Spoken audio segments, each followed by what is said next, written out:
Moneé. Yes, Tirzah Moneé. Oh, Tirzah Moneé. Okay, I like that name. That's very unique. Very Thank you. unique. Fabulous.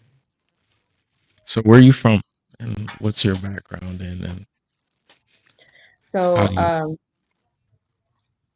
I was I was born in Berkeley, raised Okay, in Oakland and Stockton, nice. and spent most of my time in Sacramento. So I would say I'm a Northern California, like born and raised type of girl. And so it's just been like that little triangle.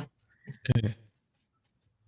And then as far as my background, I currently am a creative brand strategist and accountability coach. And Okay. so traditionally, I was a web designer, interactive media specialist. So I have built websites for years. Oh, I kind of transition well, not kind of, I transitioned into accountability coaching and business coaching later on, because I kind of saw the need that my clients needed more than just a website. They needed like the marketing and business and branding support. So great. And I haven't really heard of like accountability coaching. How does someone kind of get into that? Like, how did you branch off into that? Like, so one of the things that I found appalling was that there's this huge boom in the like coaching market. okay, And what was happening and what I was seeing across like all the different industries was people are buying these courses, but they're not completing them. Like there's so many people that weren't finishing them. And so as I was in my own coaching programs, like with coaches that I was working with, I started kind of studying student success and taking what I learned from teaching my students in real life. Like I was teaching as a college professor at the Art Institute. I started applying some of those concepts to the way that I was coaching my clients in their business practices, and didn't know that it was going to be such a huge thing. Like, there's a lot of people that really struggle with just setting priority, getting things done, and really pushing other people out of their mindset. So that's a huge aspect of it.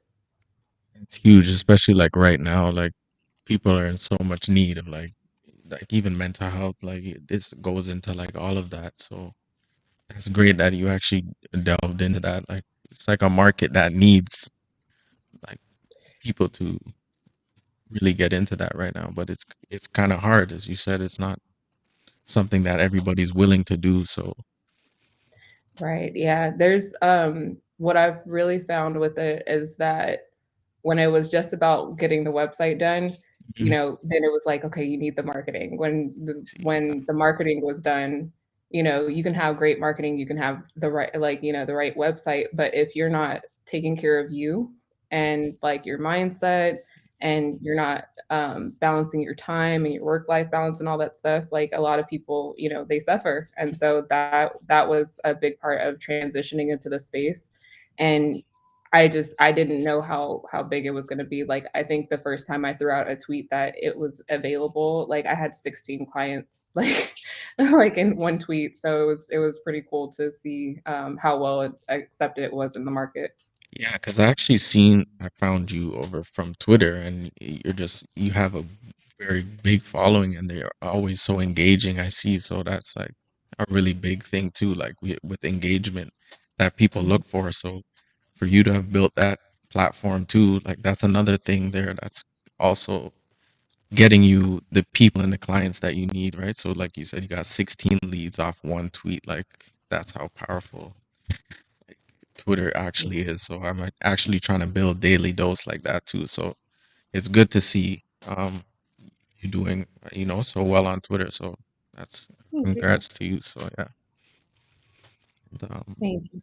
I was actually gonna say, so you said you have students. So do you have like a university or something? Like I know a lot of people are doing their own like little universities and like group sessions like that. So what, So, right now I work with clients, and that is through my accountability coaching program, and I work one to one. I do have a group offering that is also available, like once clients have come through the one to one program. Okay. And so I kind of gatekeep that a little bit just to keep the energy Yeah, yeah, um, yeah, I could see together that. with people that are, have gone through my brand alchemy process. Okay. And as far as the student aspect, that was really when I worked at the college. I used to work at the Art Institute, and so I taught business of graphic design and e-commerce and analytic strategies there. Okay, so you doing a little journey there. Uh-huh. Yeah, Yeah. it's been a path, long way from MySpace. Okay, you started on MySpace. Mhm. Yeah. Okay. So what do you think about the importance of like building relationships on the way to like while you're doing these things like account like to network and collaborate with others? How do you think that what's the importance of that? So, networking is probably the most high ROI task that you can do in your business, next to actually sending your invoices. Mostly because by networking, you can get to places that money can't buy. You can get into rooms that, you didn't know existed, and other people can also put you into those spaces. And so for myself, even, before I even launched, like, my business publicly, I sat for a year and just networked, like, and connected with people around what I was gonna build. I always tell people, keep 3 sets of people in your wheelhouse, like people that are 10 steps ahead, people that are peers on the same level, and then always like some people for you to peer mentor or like coach. So like younger mentor people that you can mentor. The people that you mentor will make you move faster. The people that you're running the same race with, you'll want to keep up with them. Like you don't want them to Yeah. outpace you. And the people that are ahead, like you can listen to their knowledge and their battle scars in order to get there. Yeah, because having a mentor is like kind of like a cheat code a little bit because they're giving you information that they like lessons and stuff they've already been through. So it's like you're getting a little head start with that. So people Mhm. actually shouldn't be mad with paying a little bit. You're basically investing into yourself, right? So to learn Yeah, and yeah, so that's it actually saves a lot of money in the long run. to exact exactly exactly. Um, okay. Um, what would you tell someone getting started who is on the same route as you are, like right now? Like if you were to Mhm. like tell someone just getting started, they're like, okay, I want to be accountability coach, and what should I do? Um, Start with self. Like you can only be like even for myself, I didn't realize that I was an accountability coach naturally. Like that's my personality. Yeah, yeah, yeah, It's like I'm not selling the coaching, I'm selling access to that being a part of my nature. And so yeah, like for them, if they feel like they are somebody who, holds very strong values, holds very strong principles and things like that, those are the things that they need to bring and fortify in their business because they'll always be tested. And so from a mindset standpoint, I would say that from a structural standpoint, um, I would say like really think about who energetically you want to work with.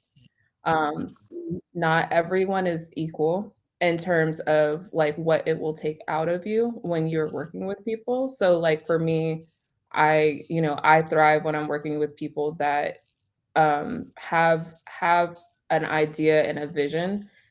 People that don't necessarily know where they're going, it's harder to get them there. And so I would say that's the other thing is really focusing on who do you want to work with? Who do you feel most energetically charged to serve? A lot of times you're already serving those people all the time. And so for me, I was helping friends out like on Twitter and Facebook or at live events and things like that. I was doing this stuff for free like yeah, all the mm, time. And then finally somebody's like, "Are you charging for this? You should be." And I'm like, you know what? This is a service. This actually yeah, is a service. So look at where your natural gifts are and they make room for you. And the thing that you're gifted at might not always be the thing that you like to do. Like I really wanted to be a developer, and people kind of pushed me towards all these people management things, and I'm like, why do you guys want me around people? When you're trying to get away from that. Right, but 10 years from like, 10 years later, like people see your gifts before you do a Yes, lot of times 100%. because objective. So, Good advice. That's good advice. Because yeah, you have to surround yourself with good people first before you kind of and like the thing you said about you've been doing it for free first. That's how a lot of like big companies start out doing things first, or big organ businesses now, like or not even now, but before. Just that's just a strategy, doing things for free first and just building your reputation, and then everybody yeah. knows you have a good, So definitely that's key. Yeah. Um, The only other thing I would add to that is make time to research before you jump into mhm, something. that Like, too, 'cause that there's a too. lot of shiny object syndrome. Yes, everything that's gold is lit, right? So everything, yeah. So also, what are 5 inspirations that have helped you get where you are today? Um, so the first would probably be my mom. She was a database analyst um, growing up, and she was ahead of her time. She like built out like a pizza like ordering machine back in like the 90s. Like it was like this program to do that. And so it's like because she was in tech so early before it was like a thing or like a popular thing in the media and stuff like that, it was always natural to me, and so I had that exposure, and I was naturally gifted at the things that in tech, even though I didn't feel like that was the things that I was gonna, like, lean into or, like, the business coaching or being an analyst or all these things that went into my background. She made sure that I had enough experiences in all the things, even if I didn't necessarily like them. So that was one. My dad would probably be the other. He was like he's probably the most disciplined person that I've ever seen, and so it's like I've always admired that about him, and I've tried to, like, kind of model that behavior in myself of, like, doing what I say that I'm gonna do and trying to show up and be accountable for my actions or, even how he interacts with people. My dad can go anywhere in the world and he'll find a friend, make a friend, or there's one already there, and so, like, now that I travel and work internationally, I think that that was, like, a huge, aspect of that.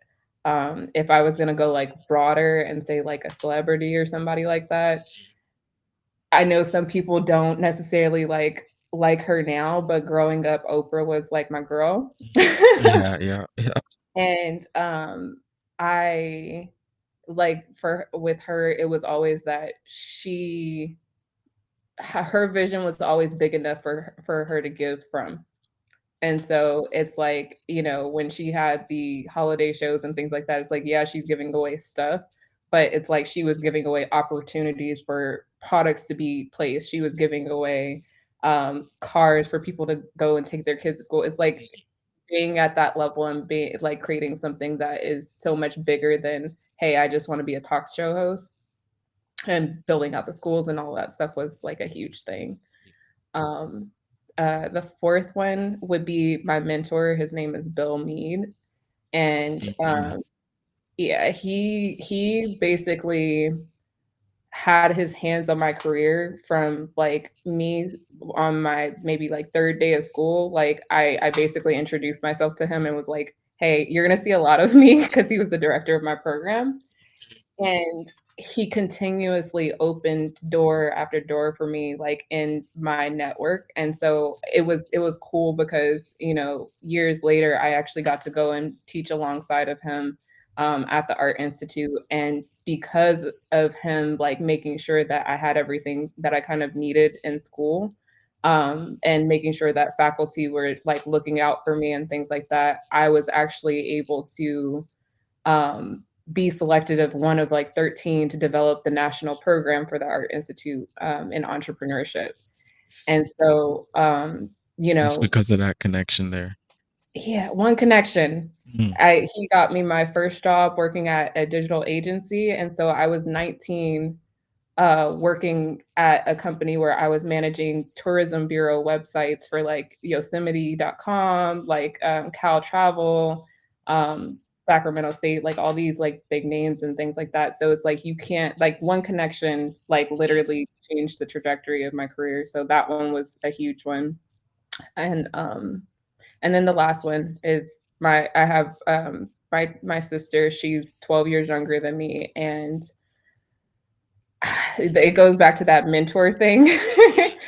that I mentioned is like when you have somebody that you're teaching, they keep you on your toes. And so, my sister, she is the best version of me. She's like everything that I probably wanted to be in terms of like she's fearless. She'll go on stage, do her poetry slams, like she will, you know, transform anything that she touches. If she's upset, she's like creative and all these things. And so, like, she, even though she's younger than me, like, I've always said that she's probably like one of my biggest inspirations just because, like, watching her is like watching me with wings, like when I was younger. Yeah. Like we have so much access to more things now, so it's like she can like double up on what you were doing before. Like Yeah. And she's so. way better than me. Like, way better. Well, she Like, probably learned from you, so like you know that's big. yeah. That's big to But have that's what that. you want. Yeah, Like, that's what you exactly. want. And it has to be better than you. Exactly. So Mhm. yeah, that's great. That's five great things right there. Appreciate you sharing those.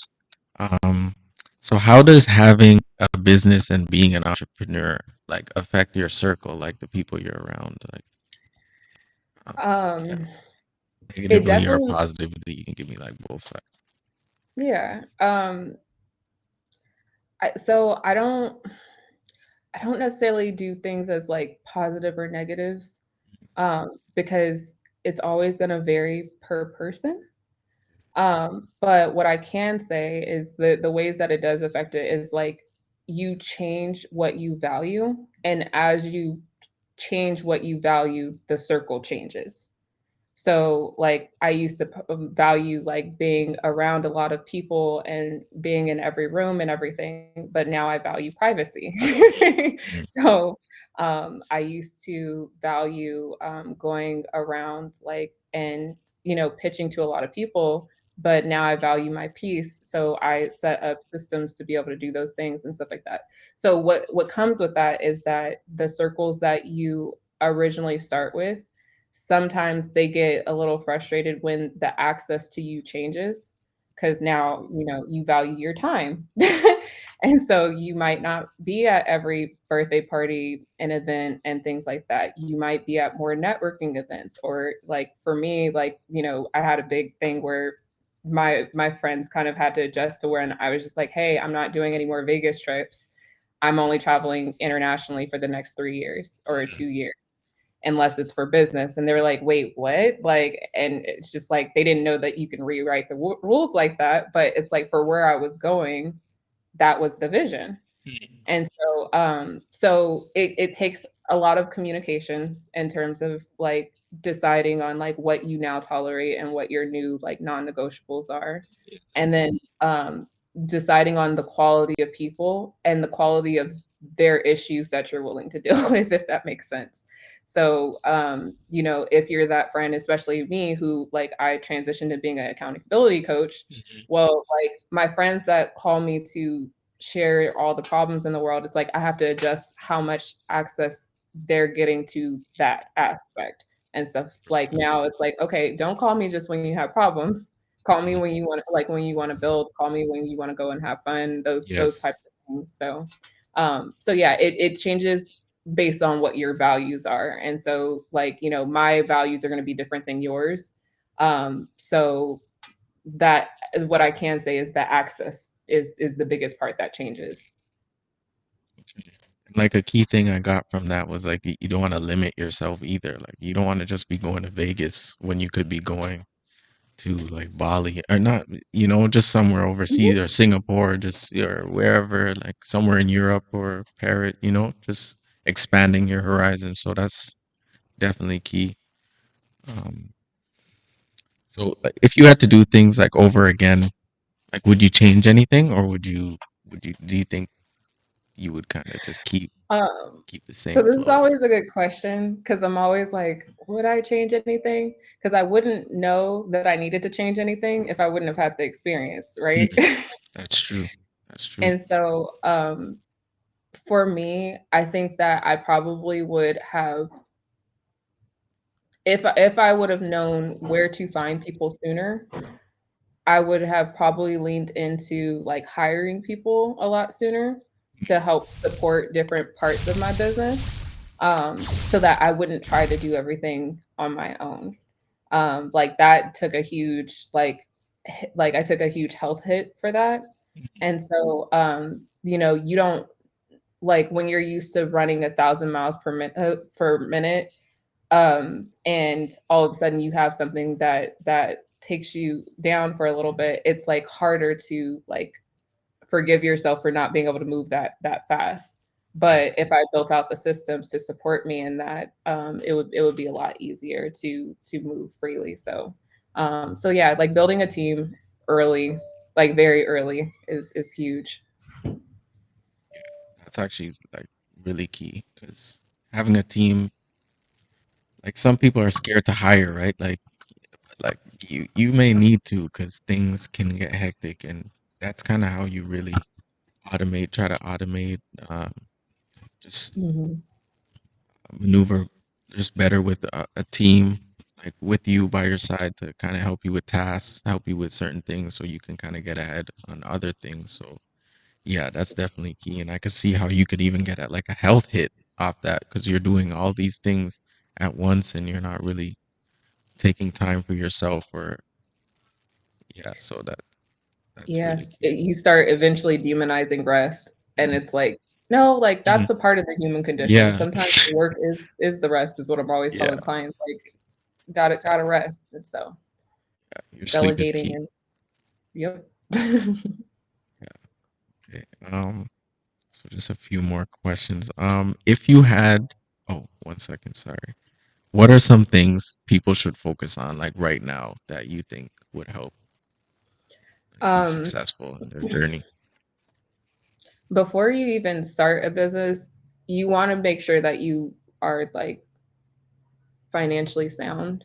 So that's one thing. Like I think a lot of people start with nothing, and like I'm the queen of, I like being scrappy and starting with nothing, but I am not a normal human like by any means.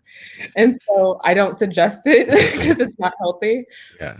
But like, practicing mindfulness is very important, like making sure that you're making time for like you to have a routine and a regiment that works for you, um before you start like any type of business, is so huge. Like so a lot of times people think that you have to do this hustle grind thing, and like Mhm. that the people that are hustling and grinding are doing things every single day, and it's like that's not true.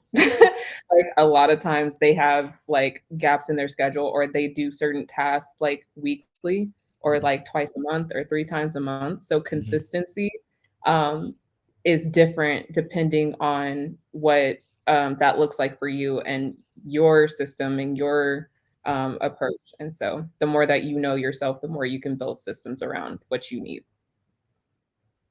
Everybody's different, right? So Mhm.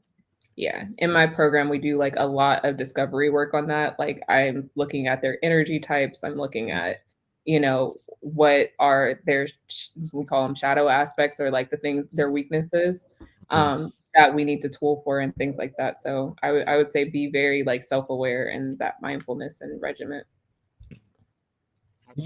How do you gauge that? Like what is there like a scale and or So for me, I use like a lot of tools in my program. okay. So there's like gene keys, there's human design. Like I also use some like psychology profiles and things like that. And so it's just like before we even like get into the work with the client, I am Yeah. looking at like a holistic view of like who are you, like at a base level before you tell me who you are and where you want to Yeah. go, like Yeah. who actually are you, and what are your natural gifts, like based off of everything that we see, I reflect that back at them.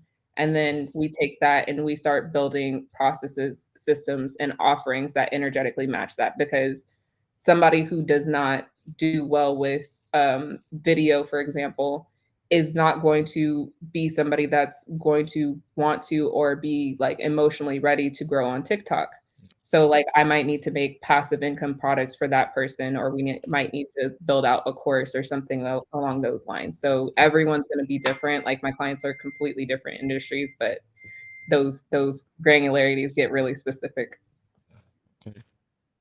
Do you have like, yeah, so as you said, like a variety of different clients. So it's not just one community that's kind of centered in accountability coaching. It's like all Mhm. different type of, even all type of people who do different work, or is it just one type of job you get? Like how many, what's the Um, variance there? a lot of my clients, they come in with like a general income, like it'll be an income goal, and like they're like, I think I want to start a podcast, or I think I want to start a course or something like that. So we usually dial in like what the big vision is. Like I have them paint a picture of, you know, what does the highest version of yourself look like? And we do some real discovery work around that. And then from there, we say, okay, let's actually build out a suite of products and tools to actually serve those things. So some of them have podcasts. Some of them have written books that are like bestsellers now. Like everyone is different, and different industries. Like I've worked with everything from wine tour companies to cell culture companies to like individuals that are building their brand out. So it's pretty vast. That's actually amazing. Like I find it like it's kind of hard to get clients when you're first starting out. Like if you had like a media thing like I'm doing, or like what you're doing with accountability coaching, it's really hard to kind of get your first clients out there. So kind of what do you think is a good way to get yourself kind of marketed the right way and to kind of appeal to those customers who should delve into your product or I would say your doing course? things like this, Mhm. these types of conversations on podcasts, like a lot of times that's one of the big ways that I'm pushing people to like get familiar with talking about their business. Yeah. But the other thing is like going to networking events, where it pushes you to like do your pitch often so that you can start rounding and shaping that out. Like not everybody is going to be like me and sit on like sit on Twitter for a year, like putting out content and things like Yeah. that. Yeah. But just connecting is the biggest thing. Like Mm. being able to like connect with people, it usually helps. Sure. Very key. Okay. Thank you for that. Um, do you focus on like passive income, or is passive income, or what passive income are you involved in like as well? Like what do you kind of focus on for your own passive income? So for myself, because I have so many different industries that I'm kind of cross touching, my biggest thing for passive income is usually affiliate products. And like with that, I can take that affiliate cash and like I can put it into like stocks and invest that way so that I'm getting dividends on Mm. things. And so like with my stocks, I just kind of like throw them in there and I just don't look at Yeah, it. yeah. Okay.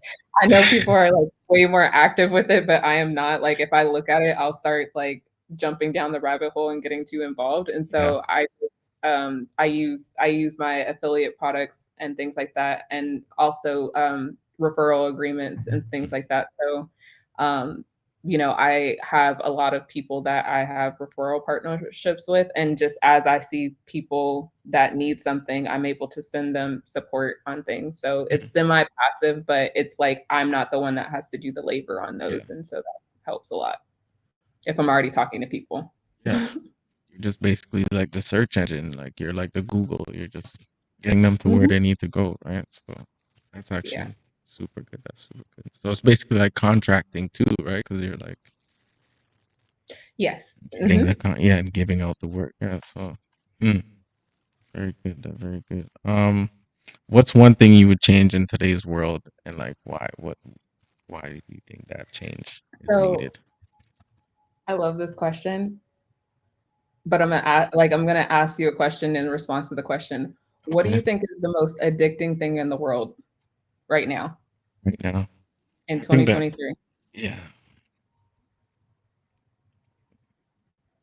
sounds too easy. Like social media, right? So close. It's actually like specifically the like button.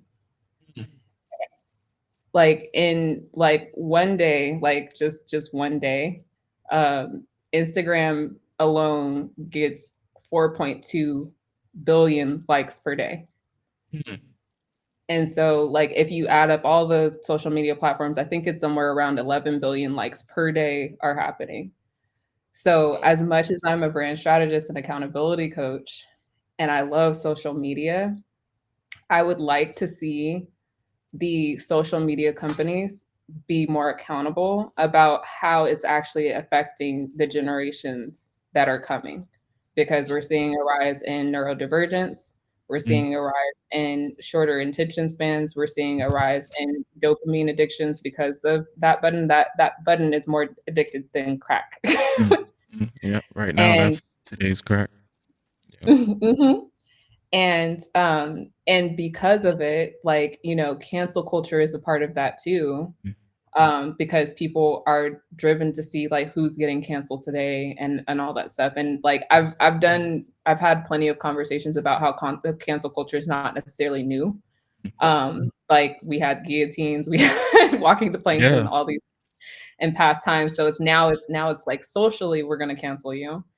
Um, but I would like to see some structure around what that looks like. And I know that there's going to be a balance with that and a responsibility with that with like actual censorship. But there has to be a better way. Like there has to be a better way than this because like the number of people that are struggling with neurodivergence like that is or like not even just that like going back to like having depression and Mhm. things like that because they're addicted to social media, they're comparing themselves and all of Mhm. that stuff. I would like to see that like transformed in Yeah. my lifetime. Yeah. And just for those who don't know what neurodivergence is, like the little explanation on that. Yeah, neurodivergent, like a lot of times you'll hear about like ADHD, you'll hear about autism or Okay. like Asperger's. There, it's a spectrum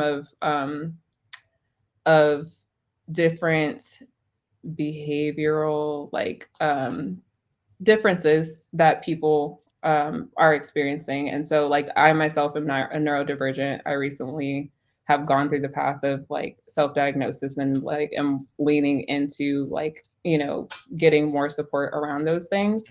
Okay. But what ended up happening with my company and kind of like why it came about is that I didn't realize that a lot of the people that I was attracting were also neurodivergent. So I was Mhm. creating freedom and helping people unmask through my company and through my business because I'm helping them find true north and didn't realize that that was like one of the commonalities that was like the layer with the even though that wasn't like the intention, it was the natural like progression of what was coming out of Mhm. like yeah. Actually, so key. Like it's because I feel like there's a lot of violence too, like added to that as well because of what is going on in social media, but it's like, also the mental health, as you said, but like it's just increasing. Like even the likes on the violent things is just up. Like it's it's Right.